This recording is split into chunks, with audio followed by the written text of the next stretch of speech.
이르라. 이에 베드로가 이르되 이 사람들이 우리와 같이 성령을 받았으니 누가 능히 물로 세례 베품을 금하리요 하고 명하여 예수 그리스도의 이름으로 세례를 베풀라 하니라. 그들이 베드로에게 며칠 더 머물기를 청하니라. 아멘. 인생을 살다 보면 우리는 원하든 원치 않든 다양한 자리에서 머물러야 할 때가 있습니다. 머무름입니다. 그런데 그 머무름의 자리가 때로는 낯설고 외로운 곳이거나 또는 전혀 예상하지 못한 만남의 자리가 되는 경우도 있습니다. 그런 공간에서 이루어지는 만남과 교제는 서로 익숙하지 않기 때문에 말이 적어지고요. 침묵이 감도는 순간이 찾아오기도 합니다. 하지만 그 어색한 시간을 조금만 견디고 지나면 마음이 천천히 열리고 새로운 인연이 시작되기도 합니다. 그 자리에 조금 더 머물러 주었기 때문에, 그 자리에서 쉽게 떠나지 않았기 때문에 서로의 마음의 문이 열리는 겁니다. 자, 그러면 낯선 얼굴에서 비로소 미소가 피어나고 따뜻함이 스며들기 시작합니다. 여러분들도 낯선 곳에서 예정되었던 것보다 더 머물러 보신 적이 있을 겁니다. 뜻밖의 상황에서 누군가와 함께 보낸 그 머무름의 순간들은 오히려 긴 여행의 기억보다 때로는 더 길고 더 오랫동안 우리 마음에 남아있을 때가 있습니다. 가령 출장이나 여행을 갔을 때 처음에는 모든 것이 낯설게 여겨지지만 하루 이틀 지나는 사이에 익숙하지 않은 사람들과도 자연스럽게 마음을 나누게 되고요. 그들과 함께 나눈 산책이나 함께 웃었던 저녁 식사가 오히려 평생 잊지 못할 추억이 되기도 합니다. 결국에는 이 머무름이라는 것은 낯선 곳에서 또 다른 나를 발견할 수 있는 여정이라고 생각합니다. 그런 측면에서 성경 속 인물들의 이 머무름도 마찬가지입니다. 믿음의 조상 아브라함은 하란 땅에 머물면서 하나님께서 자신을 어디로 이끄실지 부르심을 기다리는 시간 속에서 머물렀고요. 야곱은 형 에서를 피해서 베델에 하룻밤 머물렀다가 그 어둠과 두려움 한가운데서 놀라운 하나님의 임재를 경험합니다. 모세는 미디안에서 40년 동안 실패와 고독을 끌어안고 머물렀죠. 자신을 다시 정의하는 시간을 갖습니다. 선지자 엘리야 역시도 광야 로뎀나무 아래 머무는 동안에 하나님께 지친 영혼이 위로를 받으면서 다시 사명을 얻었습니다. 그런데 방금 말씀드린 이런 머무름들은 대부분 혼자만의 시간입니다. 홀로 하나님 앞에서 자기 내면을 들여다보고 기다리고 다시 일어서는 그런 시간인데요. 하지만 오늘 우리가 만나는 이 사도행전 10장의 머무름은 조금 다릅니다. 여기서의 머무름은 단지 혼자만의 내면의 시간을 위한 것이 아니라 내가 피하고 싶었던 사람, 내 세계의 경계선 밖에 있던 누군가와 함께 머물렀던 자리이기 때문입니다. 지난 시간에 우리는 베드로가 고넬료의 집에 도착해서 그와 그의 가족 그리고 이방인 공동체에 복음을 전하는 장면을 나누었습니다. 이 자리는 단순한 방문이 아니었습니다. 유대인이었던 베드로에게 고넬료의 집은 익숙함과 신앙의 경계선 너머에 있던 말 그대로 낯선 집이고 본능적으로 피하고 싶었던 자리였습니다. 하지만 바로 그때 놀라운 일이 벌어졌는데요. 오늘 본문 44절을 여러분이 한번 읽어주시기 바랍니다. 44절입니다. 시작.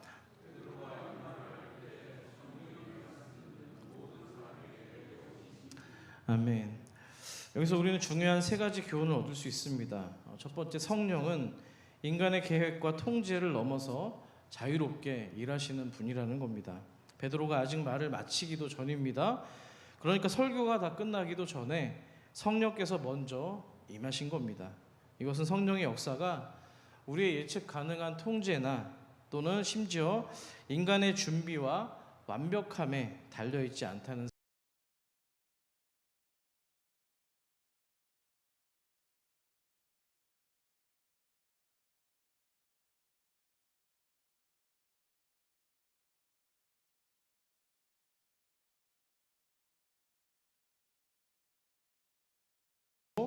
하나님의 말씀에 귀 기울이는 누군가에게나 열려 있다는 그런 선언입니다. 여기에는 차별도 조건도 없었던 거죠. 마지막 세 번째, 성령의 임재는 하나님이 먼저 다가오시는 환대와 초대의 시그널이라는 겁니다. 우리가 문을 열기 전에 하나님이 먼저 그분의 마음의 벽을 허무시는 겁니다. 이방인, 나그네, 소외된 자까지도 하나님의 가족으로 받아들였기 때문입니다. 그러니까 정리하면 성령의 역사는 내가 준비되었을 때, 내가 충분히 이해되었을 때만 찾아오는 것이 아니라 내가 불완전하더라도, 내가 예상하지 못한 자리에서 하나님이 먼저 찾아오시는 그 은혜의 사건인 줄 믿습니다. 그래서 우리는 내 힘으로 누군가를 변화시키려고 애쓰기보다, 또 내가 원하는 대로, 또 내 경험과 논리대로 뭔가 복음의 열매를 만들려고 애쓰기보다는 먼저 하나님의 임재에 순종하고 말씀을 듣는 모든 자에게 동일한 성령의 은혜를 기대하는 것이 먼저여야 될 줄 믿습니다. 그리고 우리가 각자가 먼저 말씀 듣는 사람으로 겸손하게 하나님 앞에 설 때, 그때서야 바로 성령께서 우리의 삶 가운데도 또 교회 공동체 가운데에도 새 역사를 시작하게 될 줄 믿습니다. 자, 이렇게 성령께서 먼저 찾아오신 그 자리는요, 그냥 잠깐 들렀다 가는 방문이 아니었습니다. 베드로가 복음을 전하며 머물렀던 그 며칠 동안 고넬료와 그의 가족, 그리고 그와 함께 있던 이방인 공동체 모두에게 하나님의 사랑이 그 경계를 허물고 흘러 들어왔기 때문입니다. 누군가에게는 불편하고 또 낯선 그 자리에 그야말로 성령의 바람이 불었던 건데요. 이것이 저는 복음의 본질이라고 믿습니다. 복음은 그렇게 우리들이 익숙하게 머물렀던 그런 울타리를 좀 벗어나서 먼저 낯선 곳으로 향하기 때문입니다. 그리고 내가 불안해서 머뭇거릴 때에도 하나님은 이미 그 자리에 먼저 와서 기다리고 계시는 줄 믿습니다. 그러니까 진짜 변화라는 것은요, 내 안에 세계에 갇혀 있을 때보다 익숙하지 않은 자리, 우리가 타자라고 얘기하지 않습니까? 다른 사람, 타자의 삶 안에서 잠시 더 머물러 있을 때 시작되게 되는 줄 믿습니다. 여러분, 오늘 바로 그 자리에서 오늘 본문이 펼쳐지고 있는 건데요. 45절을 여러분이 한번 읽어주시면 좋겠습니다. 45절입니다. 시작. 베드로와 함께 온 할례 받은 신자들이 이방인들에게도 성령 부어주심으로 말미암아 놀라니. 아멘.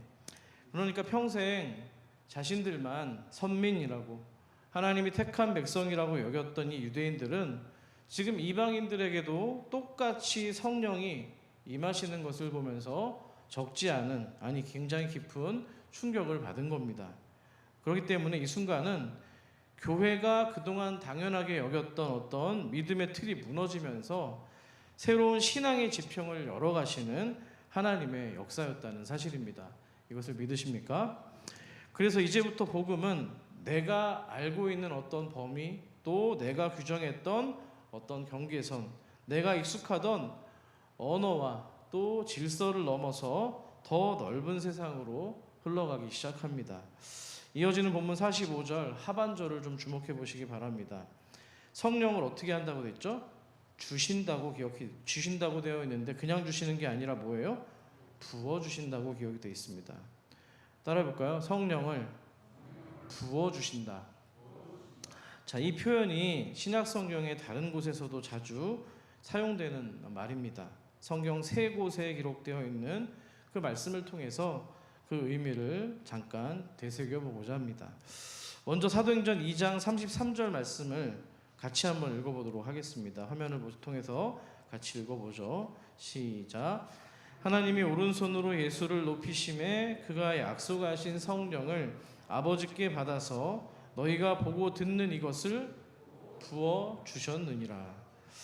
오순절 다락방 얘기입니다. 한번 눈앞에 한번 떠올려 보시기를 바랍니다. 작은 공간입니다. 제자들이 숨죽여서 기도하던 그 자리에 조용한 기다림이 흘러갑니다.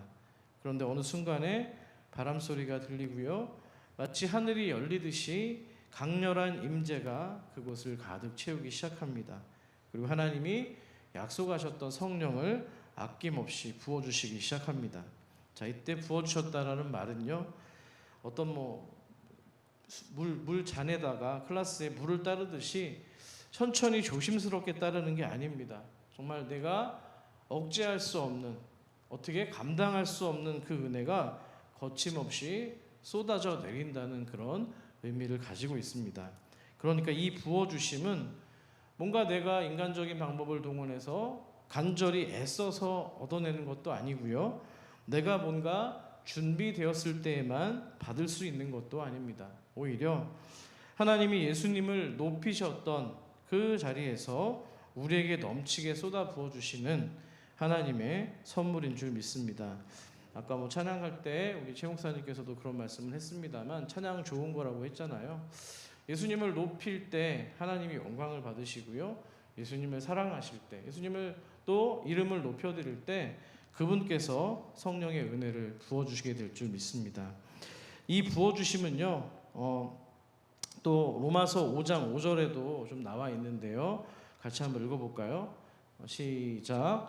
소망이 우리를 부끄럽게 하지 아니함은 우리에게 주신 성령으로 말미암아 하나님의 사랑이 우리 마음에 부은 바 됨이니.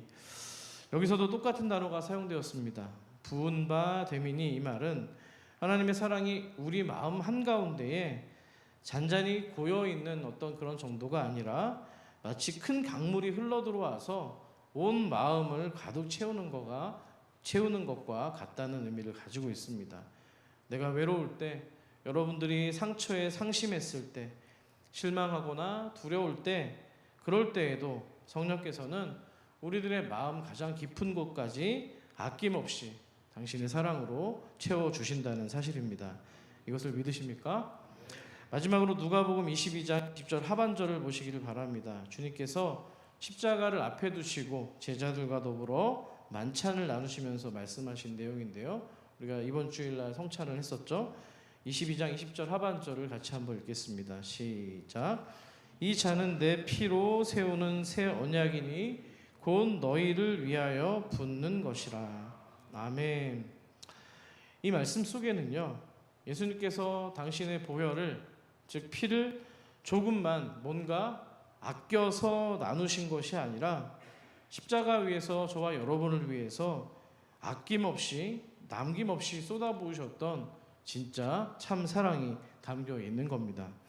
주님의 피가 십자가 위에서 아낌없이 그렇게 흘러내릴 때 저와 여러분의 죄와 저주, 또 상처와 원망이 그분의 사랑으로 덮이게 되는 겁니다. 그리고 그때서야 비로소 진정한 자유와 용서, 구원의 길이 열리게 되는 건데요. 오늘 본문에 나와 있지만 그 피가 결국에는 우리를 위한 새 언약이 되었고요. 모든 죄를 덮어주시는 하나님의 은혜의 강물이 되었다는 사실입니다. 이것을 믿으십니까? 여러분, 성령에서 부어주신다는 말이 이렇게 반복될 때마다 하나님은 우리에게 뭔가 찔끔찔끔 한 방울, 한 모금의 어떤 은혜를 약속하신 게 아니고요. 내 생각, 나의 한계, 또 내가 쌓아왔던 모든 어떤 편견의 벽들을 한순간에 무너뜨리실 만큼의 하늘의 폭포와 생명의 거침없는 강을 쏟아 부어주셨다는 사실입니다. 간절히 바라기는 방금 말씀드렸던 세 본문의 이야기처럼 오순절의 성령님이, 또 여러분 마음에 흘러넘치는 주님의 사랑이, 또 십자가에서 쏟으신 예수님의 그 보혈의 은혜가 우리 각자의 심령과 산솔 교회 위에 넘치기를 간절히 축복합니다. 그리고 여러분, 이렇게 성령이 우리 안에 부어질 때 어떤 일이 일어나는지 아십니까? 이어지는 본문 46절을 여러분이 한번 읽어주시기 바랍니다. 시작. 한 번 더 읽겠습니다. 시작. 이는 방언을 말하며 하나님 높임을 들음이러라. 아멘. 여기서 말하는 방언을 말한다라는 것은요, 단순한 신비의 어떤 체험을 하는 것이 아닙니다.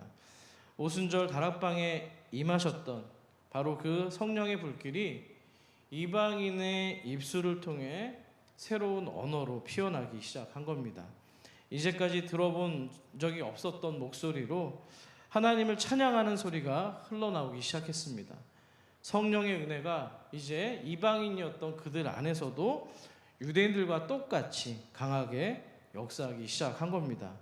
방언, 즉 새로운 언어는 이방인과 유대인, 또 경계와 차별, 모든 벽을 넘어서서 함께 하나님을 찬양하게 만든 성령의 특별한 역사입니다. 그러니까 이제 더 이상 누구도 복음에서 제외되지 않는다.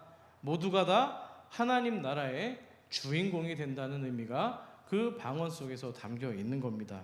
이 사실을 믿으십니까? 여기서 우리는 성경 전체의 언어, 방언이 언어잖아요. 언어의 이야기를 다시 돌아볼 수 있습니다. 창세기 11장에 뭐가 나오던가요? 바벨탑 사건이 있었습니다. 사람들이 하나의 언어였습니다. 그 하나의 언어로 자기의 이름을 높이기 위해서 탑을 쌓은 겁니다. 그런데 하나님께서 어떻게 반응하시던가요? 그들을 전국 방방곳곳으로 흩어버리시잖아요. 알아들을 수 없는 언어를 그들로 하여금 말하게 함으로써 서로의 소통을 막으셔서 흩어지도록 만드신 겁니다. 왜 그렇습니까? 인간이 가졌던 그 교만함과 자기 중심들의 연합을 막기 위해서 그런 겁니다. 결국 바벨탑에서의 이 다른 언어는 서로가 나뉘고 분열하게 되는 분열과 단절의 상징이 되고 말았습니다. 그런데 이와는 반대로 사도행전 2장에서는 어떻습니까?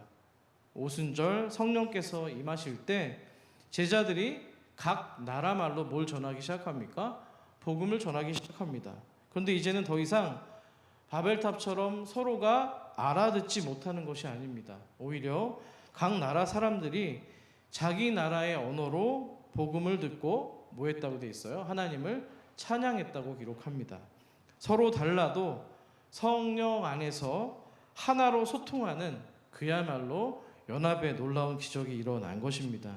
그리고 그 오순절의 역사가 오늘 우리가 함께 보고 있는 이 고넬료의 집에서 다시 일어나게 된 겁니다. 이방인들이 방언을 말하면서 하나님을 높이는, 찬양하는 이 장면은 복음과 성령의 은혜가 이제 유대인뿐만 아니라 경계를 넘어서 이방인까지 차별 없이 흘러 들어갔다는 결정적인 증거가 된 것입니다.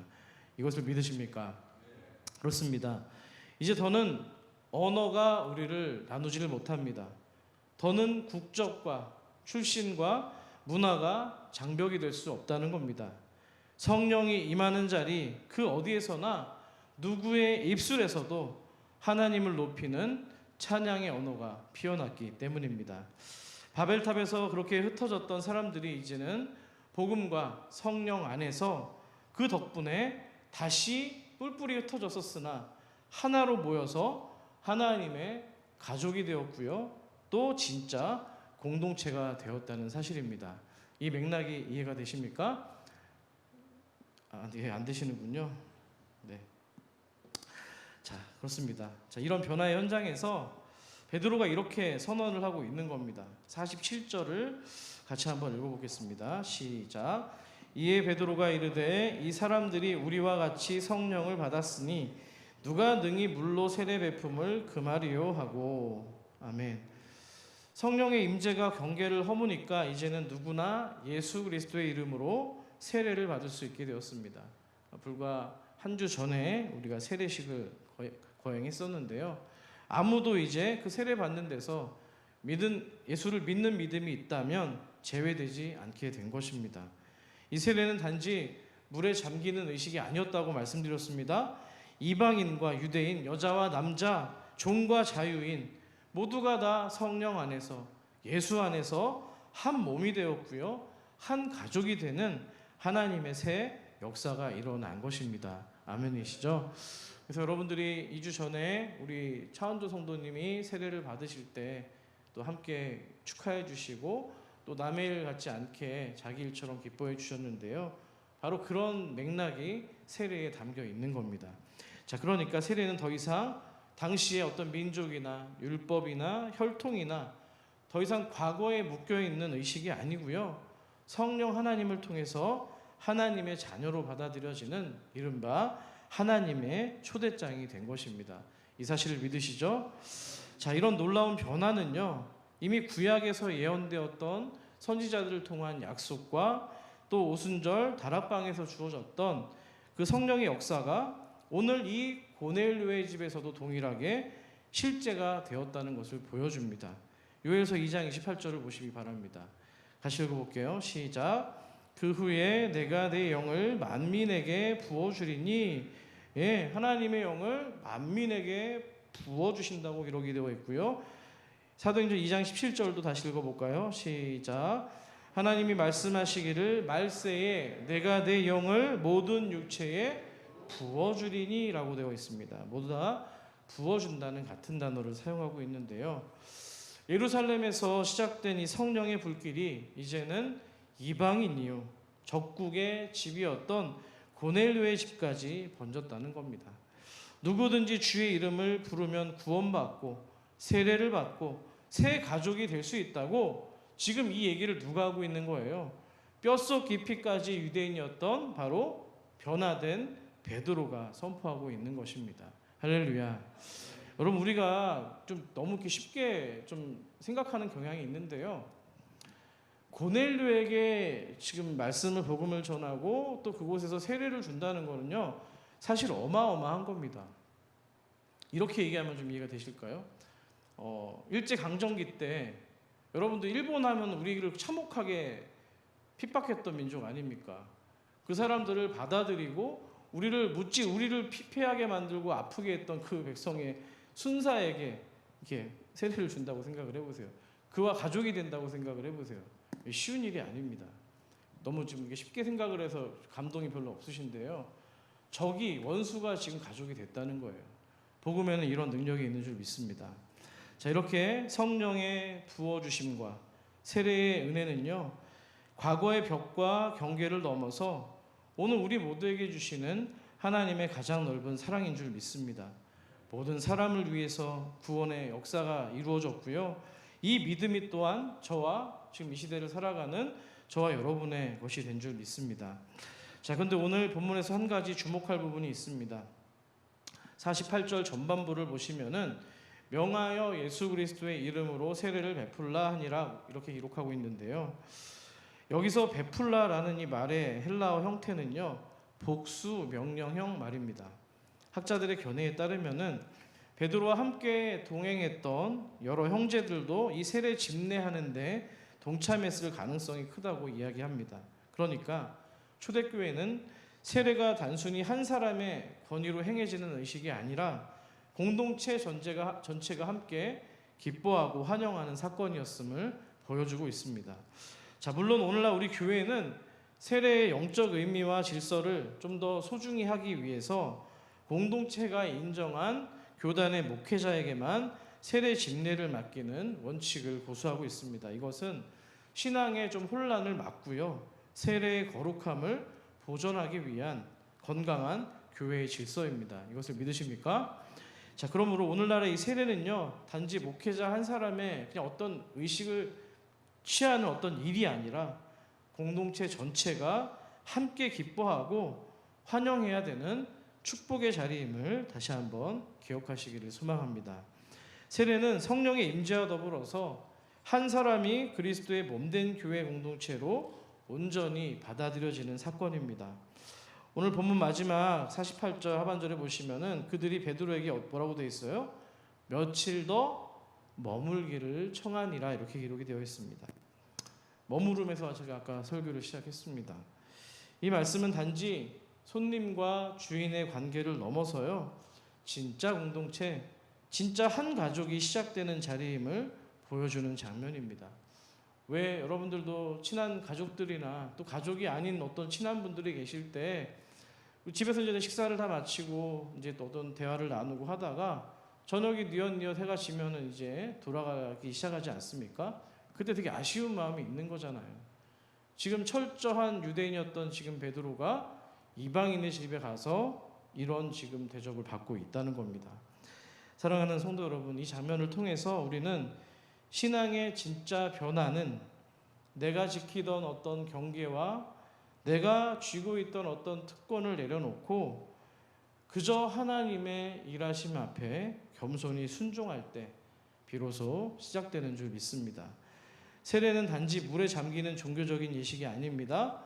성령의 임재 안에서 서로를 존중하고 받아들이는, 모두를 다 하나로 묶는 하나님의 은총의 문인 줄 믿습니다. 이것이야말로 오늘 요엘서 말씀에서도 또 오순절 다락방에서도 또 오늘 우리의 삶에서도 하나님이 저와 여러분을 통해서 이루고자 하시는 모든 사람을 위한 구원의 역사인 줄 믿습니다. 아멘이시죠? 말씀을 정리합니다. 오늘 우리가 나눈 이 복음의 이야기는요, 앞서도 말씀드렸습니다만 누구도 예상하지 못했던 자리에서, 누구도 기대하지 않았던 사람들에게서, 그들에게서, 그 공간에서 하나님의 사랑이 머무르고 성령이 부어지는 은혜의 현장이 되었다는 사실입니다. 이제 우리의 신앙도 더는 익숙한 울타리 안에만 머물러 있지 않기를 바랍니다. 내가 불편해했던 경계선, 내가 쉽게 넘지 못했던 마음의 벽, 그 너머로 성령이 먼저 가시고 주님이 우리보다 먼저 머물러 계십니다. 베드로와 고넬료, 유대인과 이방인이 함께 앉아 한 식탁을 나누고 함께 세례의 기쁨을 나누었던 것처럼 오늘 주님의 교회 산서울도 누구든 환대하고 경계를 허물고 또 복음의 새로운 가족을 맞이하는 그야말로 머무를 수 있는, 머무름이 기쁜 그런 교회가 되기를 간절히 소망합니다. 그 머무름이 있는 곳에 성령의 바람이 불고 진짜 변화와 회복의 역사가 시작됩니다. 오늘 우리의 마음과 우리의 가정, 우리의 교회가 서로를 품고 기다려주는 머무름의 자리가 되기를, 또 그 자리마다 성령과 사랑의 은혜가 흘러넘치기를 우리 주 예수 그리스도의 이름으로 축원합니다. 아멘. 우리 말씀을 생각하시면서 같이 찬양했으면 좋겠는데요. 결국에는 이 하나님의 역사, 구원의 역사는 예수 열방의 소망입니다. 이 시간 예수 열방의 소망 고백을 담아 함께 찬양하도록 하겠습니다.